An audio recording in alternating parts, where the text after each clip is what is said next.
तो परम पिता का प्यारा राजकुमार रे परदेसी, तो परम पिता का प्यारा राजकुमार रे परदेसी।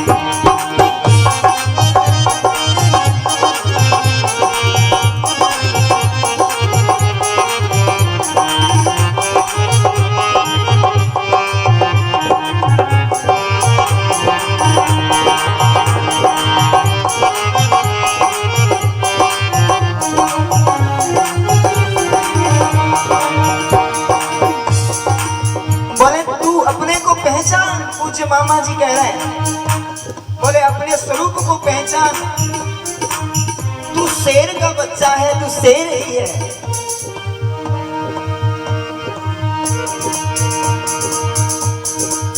ईश्वर अंश शुद्ध चैतन्य अनूप अमल अज अविनाशी, ईश्वर अंश शुद्ध चैतन्य अनूप अमल अज अविनाशी। क्षुद्र पिपासा जरा मरण दुख रहत सहज ही सुख राशि, क्षुद्र पिपासा जरा मरण दुख रहत सहज ही सुख राशि। बंधन रहित असीम शक्ति संपन्न देव गुण अविनाशी।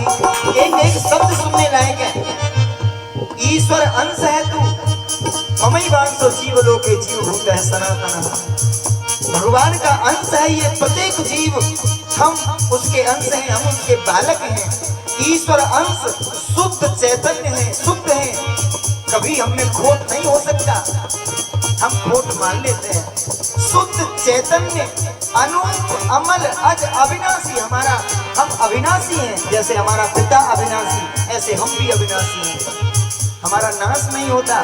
क्षुद्र पिपासा जरा मरण दुख रहित सहज सुख की राशि, हम तो सुख की राशि हैं, लेकिन भ्रमित होकर हम व्यर्थ में दुखों में भटक रहे हैं।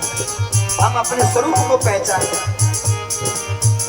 एक बार वन बसते मृगराज की नारे में केहर जाए, एक बार वन बसते मृगराज की नारे ने केहर जायो, और काऊ पाली के हाथ लगो तो लाए के छेरी के संग चराया। जंगल में एक शेरनी ने बच्चे को जन्म दिया, ध्यान से सुनना, एक शेरनी ने बच्चे को जन्म दिया। अब वो था तो शेर, भाई शेरनी शेर को ही जन्म देगी, गीदड़ को तो देगी नहीं। अब वो बेचारी शेरनी कुछ समय में उसका देहांत हो गया, शेरनी का वो बच्चा बेचारा पड़ा था जंगल में, तो वो कोई बकरी चुगाने वाला गया तो उस बच्चे को ले आया और बकरी का दूध पिलाने लगा उसको, और बकरी का दूध पी के उसका पालन पोषण हुआ, और बकरियों के साथ रहते रहते वो भी बकरियों की तरह घास ही खाने लगा। तो एक बार वन बसते मृगराज की नारे में केहर जायो, काऊ पाली के हाथ लगो, तो पाली ने छेरी के संग चराया। अब वो अपने को बकरिया ही समझने लगा कि मैं भी बकरी हूं। शेर बकरियों के साथ रहता, उसने सोचा ये बकरी मेरी माँ है, यही मेरे पिता हैं और यही मेरी बिरादरी वाले हैं, सो बकरियों के साथ स्वयं ही खुद को बकरी समझने लगा। अब वो जंगल में गया तो किसी शेर ने इसको देखा। अब शेर ने देखा तो शेर ने कहा, तू हमारी बिरादरी का बकरियों में क्या कर रहा है, ये तो हमारे खुराक है, इधर आ। तो वो डर के मारे आया नहीं, बोले मैं आऊंगा तो तू खा जाएगा, क्योंकि बकरी वो तो बकरी समझ रहा था। उस शेर ने कहा, देख तू मेरे पास मत आ, तू इस पानी के पास जा और पानी में अपनी छवि देख।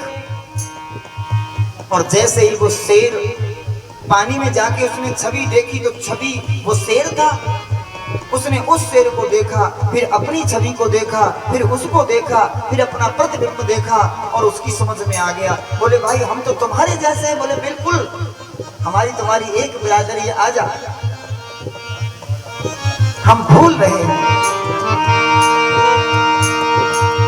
ईश्वर अंश शुद्ध चैतन्य अनूप अमल अज अविनाशी, क्षुद्र पिपासा जरा मरण दुख रहित सहज ही सुख राशि, बंधन रहित असीम शक्ति संपन्न देव गुण प्रकाशी।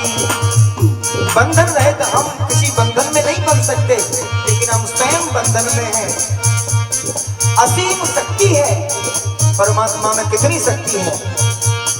शेर में जितनी शक्ति होती है उतनी शक्ति शेर के बच्चे में भी होती है। तो परमात्मा में जितनी शक्ति उतनी शक्ति हमारे अंदर है, लेकिन हम भूले पड़े हैं। बंधन रहते असीम शक्ति संपन्न देव गुण प्रकाशी, अहंकार बस मोहग्रस्त हो आई पड़ा यम की फांसी। अब क्यों पड़े हम? बोले अहंकार बस हमको यही अहंकार है कि हम मनुष्य हैं, हम ये हैं, हम वो हैं। यम की फांसी पड़ गई, अहंकार बस। कैसे? देखो कितना सुंदर तरीका है समझाने का साधुओं का, बहुत ध्यान से सुनेंगे। मामा जी लिख रहे हैं, मनमानी करके खोया निज अधिकार रे परदेसी। एक पुत्र यदि पिता का कहा न माने और अपनी मनमानी करे, और पिता बहुत समझाए, उसको बहुत समझाए और बेटा न माने, तो क्या करेगा? अपनी संपत्ति से बेदखल कर देगा कि नहीं? ऐसा ही है ना। जब बेटा पिता की बात नहीं मानेगा, पिता का सम्मान नहीं करेगा और अपनी मनमानी करेगा, तो पिता क्या करेगा? उस पुत्र को पुत्र के अधिकार से वंचित कर देगा कि नहीं?